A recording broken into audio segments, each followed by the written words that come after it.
আসসালামু আলাইকুম দর্শক, আজকে খুব খারাপ লাগলো যেভাবে হামলা করলো খামেনির উপর। আমার খালি একটা জিনিস আশ্চর্য লাগে যে রাডার ফাঁকি দিয়ে কিভাবে আসলো, এতগুলা কর্মকর্তা থাকতে, এতগুলা আইআরজিসি থাকতে কিভাবে হামলাটা করলো চিন্তা করছেন? আমার সৌদির বাদশার দিকে তো থুতু দিতে পারি ইচ্ছা হয়। ইসলামের নামে কলঙ্ক। একটা সৌদির বাদশা হইয়া সে চিন্তা করেন একটি মুসলমানের উপরে আক্রমণ করার লাগে আরো তারা সহযোগিতা করে।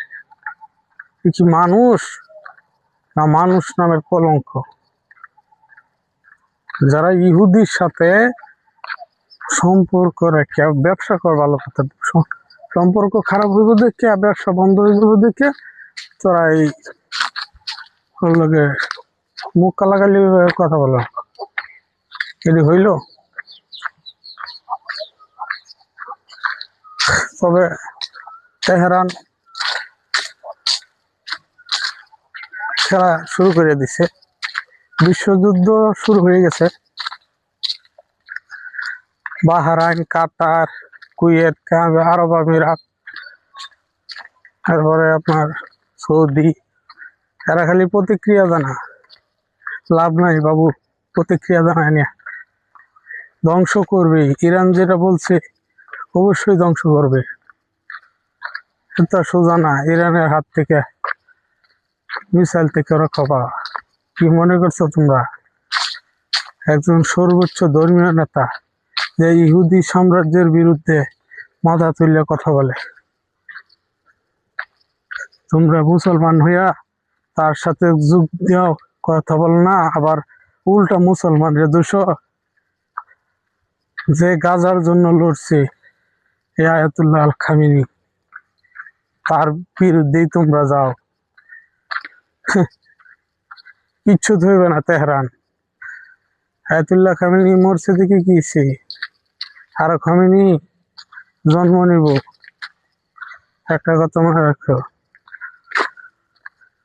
আয়াতুল্লাহ খামেনি একটা মরছে তাই বলে তার প্রশাসন মরে নাই। প্রশাসন এখনো বহুত জীবিত আছে। দেখলাম 200 মার্কিন সেনা নিহত হয়েছে। তার মানে কি?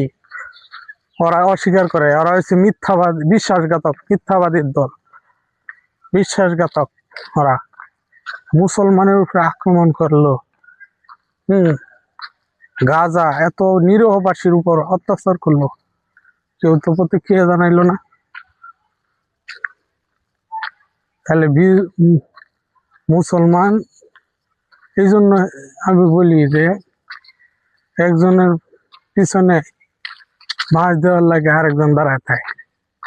এটা হচ্ছে মুসলমানের কাম, যে তারা একজন আরেকজনের বাঁশ দেওয়ার লাগে দাঁড়ায় থাকে। ধ্বংস হবে সব, যে সহিত করবে সেও ধ্বংস হবে। ঠিক আছে, ধন্যবাদ সকলকেই। আল্লাহ হাফেজ।